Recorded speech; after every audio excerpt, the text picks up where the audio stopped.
ನಮಸ್ಕಾರ ವೀಕ್ಷಕರೇ, ಟೆಲಿವುಡ್ ಕನ್ನಡ ಯೂಟ್ಯೂಬ್ ಚಾನಲ್ಗೆ ನಿಮಗೆ ಸ್ವಾಗತ. ಕನ್ನಡ ಕಿರುತೆರೆಯ ಪವರ್ಫುಲ್ ಅಪ್ಡೇಟ್ಗಾಗಿ ಟೆಲಿವುಡ್ ಕನ್ನಡ ಪೇಜನ್ನು ಇನ್ಸ್ಟಾ, FB ಹಾಗೂ ಯೂಟ್ಯೂಬ್ನಲ್ಲಿ ಫಾಲೋ ಮಾಡಿ ಮತ್ತು ಸಬ್ಸ್ಕ್ರೈಬ್ ಮಾಡಿ. ನಾನಿವತ್ತು ಹೇಳೋಕೊಟ್ಟಿರೋ ವಿಚಾರ ಕನ್ನಡ ಕಿರುತೆರೆಯಲ್ಲಿ ಸಖತ್ ಟ್ರೆಂಡಿಂಗ್ನಲ್ಲಿರುವಂತಹ ಜಗದಾತ್ರಿಯ ಬಗ್ಗೆ. ಜೀ ಕನ್ನಡದ ಬಹು ನಿರೀಕ್ಷಿತ ಧಾರಾವಾಹಿ ಜಗದಾತ್ರಿ. ಮೋಕ್ಷಿತಾ ಪೈ, ವಿಜಯ್ ಸೂರ್ಯ ಹಾಗೂ ಕವಿತಾ ಗೌಡ ಮುಂತಾದ ಘಟಾನುಘಟಿ ಕಲಾವಿದರು ಇರುವಂತಹ ಒಂದು ಧಾರಾವಾಹಿ. ಈ ಧಾರಾವಾಹಿಯ ಬಗ್ಗೆ ಪ್ರೇಕ್ಷಕರಲ್ಲಿ ತುಂಬಾ ನಿರೀಕ್ಷೆ ಇದೆ ಹಾಗೂ ಪ್ರೋಮೋ ಕೂಡ ಸಖತ್ತಾಗೆ ಬಂದಿದೆ. ಹಾಗಾಗಿ ಜೀ ಕನ್ನಡ ಈ ಧಾರಾವಾಹಿಯನ್ನು ಯಾವ ಸ್ಲಾಟ್ನಲ್ಲಿ ತರಲಿದೆ ಅನ್ನೋದು ಈಗ ಎಲ್ಲರಲ್ಲೂ ಮೂಡಿರುವಂತಹ ಕುತೂಹಲ. ಜಗದಾತ್ರಿ ಒಂದು ರೀಮೇಕ್ ಕಥೆಯಾಗಿದ್ದು ಇದು ಮಿಕ್ಕ ಎಲ್ಲ ಲ್ಯಾಂಗ್ವೇಜಲ್ಲೂ ಕೂಡ ಸಖತ್ ಹಿಟ್ ಕಂಡಿದೆ. ಹಾಗಾಗಿ ಜೀ ಕನ್ನಡ ಈ ಧಾರಾವಾಹಿಯನ್ನು ಯಾವ ಸ್ಲಾಟ್ನಲ್ಲಿ ತರಬಹುದು ಅನ್ನೋದು ಎಲ್ಲರಲ್ಲೂ ಮೂಡಿರೋ ಪ್ರಶ್ನೆ. ಈ ಪ್ರಶ್ನೆಗೆ ನಾನೀಗ ಉತ್ತರ ಕೊಡ್ತೀನಿ. ಶೀಘ್ರದಲ್ಲೇ ಜೀ ಕನ್ನಡದ ಶ್ರಾವಣಿ ಸುಬ್ರಹ್ಮಣ್ಯ ಮುಕ್ತಾಯವಾಗ್ತದೆ. ಅಂದರೆ 6 ಗಂಟೆ ಸ್ಲಾಟ್ನಲ್ಲಿ ಹೊಸ ಸೀರಿಯಲ್ ಲಾಂಚ್ ಮಾಡ್ತಾರಾ? ಖಂಡಿತ ಇಲ್ಲ.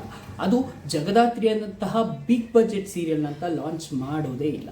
ಹಾಗಾದರೆ ಯಾವ ಸೀರಿಯಲ್ 6 ಗಂಟೆಗೆ ಬರುತ್ತೆ ಮತ್ತು ಜಗದಾತ್ರಿ ಯಾವ ಸ್ಲಾಟ್ಗೆ ಬರಬಹುದು ಅನ್ನೋ ಒಂದು ಸಣ್ಣ ಅನಾಲಿಸಿಸ್ ಇವಾಗ ಕೊಡ್ತೀನಿ. ಹಾಗೆ ನೋಡಿದ್ರೆ ಜೀ ಕನ್ನಡದ ಎಲ್ಲ ಧಾರಾವಾಹಿಗಳು ತುಂಬಾ ಚೆನ್ನಾಗಿ ಪರ್ಫಾರ್ಮ್ ಮಾಡ್ತಿದೆ. ಇರೋದ್ರಲ್ಲಿ ನಾವು ಕಂಪೇರ್ ಮಾಡ್ತಾ ಹೋದರೆ ನಮಗೆ ಸಿಗೋದು ಆದಿಲಕ್ಷ್ಮಿ ಪುರಾಣ. ಹೌದು, ಜೀ ಕನ್ನಡ ಸದ್ಯದ ಮಟ್ಟಿಗೆ ಆದಿಲಕ್ಷ್ಮಿ ಪುರಾಣವನ್ನು 6 ಗಂಟೆಗೆ ಶಿಫ್ಟ್ ಮಾಡಬಹುದಾ ಅನ್ನೋ ಒಂದು ಗೊಂದಲ ಎಲ್ಲರಲ್ಲೂ ಕಾಡ್ತಾ ಇದೆ. ಜೊತೆಗೆ ಅಮೃತಧಾರೆ 1000ಕ್ಕೂ ಹೆಚ್ಚು ಸಂಚಿಕೆಗಳನ್ನು ಪೂರೈಸಿದ್ದು ಈಗ ಅದನ್ನು 6 ಗಂಟೆಗೆ ಶಿಫ್ಟ್ ಮಾಡ್ತಾರಾ ಅನ್ನೋ ಒಂದು ಕೂಡ ಅನುಮಾನ ಮೂಡಿದೆ. ಜೊತೆಗೆ ಬಿಗ್ ಬಾಸ್ ಕೂಡ ಬರ್ತಿರೋದ್ರಿಂದ 9:30ಕ್ಕಂತೂ ಹಾಕೋದಕ್ಕಾಗಲ್ಲ. ಬಿಗ್ ಬಾಸ್ ಅಂದರೆ ತುಂಬಾ ಟಫ್ ಸ್ಲಾಟ್ ಇರುತ್ತೆ. ಹಾಗಾಗಿ 9 ಗಂಟೆ ಅಥವಾ 7 ಗಂಟೆಗೆ ಜಗದಾತ್ರಿ ಟೆಲಿಕಾಸ್ಟ್ ಮಾಡಬಹುದು ಅನ್ನೋದು ಟೆಲಿವುಡ್ ಕನ್ನಡದ ಅನಾಲಿಸಿಸ್.